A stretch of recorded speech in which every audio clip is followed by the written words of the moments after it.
ကဲအားလုံးပဲမင်္ဂလာပါဗျာနော်ဒါကတော့ကျွန်တော်တို့ကြာသာပတေးနေ့မနက်ပိုင်းအတွက်ဖြစ်ပါတယ်မနေ့ကတော့ဒါကျွန်တော်က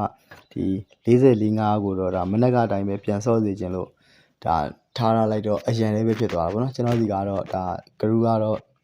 အော်ကွက်တော့မိသွားတာပေါ့ဒီအောက်ထဲမှာတော့ကျွန်တော်ဒါ Viber Telegram group link လေးပြန်ချလာပေးပါမယ်မိတ်ဆွေများအနေနဲ့အဲ့ဒီ group link တွေကနေဝင်ကြည့်ခြင်းလဲကြီးနိုင်ပါတယ်ဗျာနော်ကျွန်တော်တို့ဒီနေ့မှာဘာကိုအဓိကဦးစားပေးပြီးရွေးထားပေးလဲဆိုတော့မနေ့ကဆင်းတဲ့ထဲမှာဒါရှစ်ထိပ်ရှစ်ပိတ်လေးတွေဖြစ်သွားတော့ကျွန်တော်တို့3ကန်ကဏ္ဍ formula လေးတွေရှိတယ်ပြီးသွားလို့ရှိရင်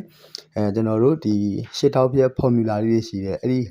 formula နှစ်ခုကိုပဲဒါအာယုံဟိုပါပေါ့ဒီ formula နှစ်ခုကိုပဲအဓိကဦးစားပေးပြီးဒါရွေးထားပေးခြင်းဖြစ်ပါတယ်ဒီနေ့မှာဒါအဓိကဦးစားပေးပြီးကစားမှာကတော့ဒါကျွန်တော်တို့ဟိုဟာအပတ်တိုင်းလို့ပုံမှန်ဆင်းနေကြပါဘောနော်နှစ်တစ်တို့ခွန်တစ်တို့ဒီကောင်လေးတွေကိုပဲအဓိကဦးစားပေးပြီးဒါကစားတင်ပါလေဗျာနော်ကျွန်တော်ကတော့ဒီထဲမှာအကြိုက်ဆုံးကတော့နှစ်တစ်နဲ့ခွန်တစ်ပေါ့ဒီကောင်ကိုအကြိုက်ဆုံးပဲဖြစ်ပါတယ်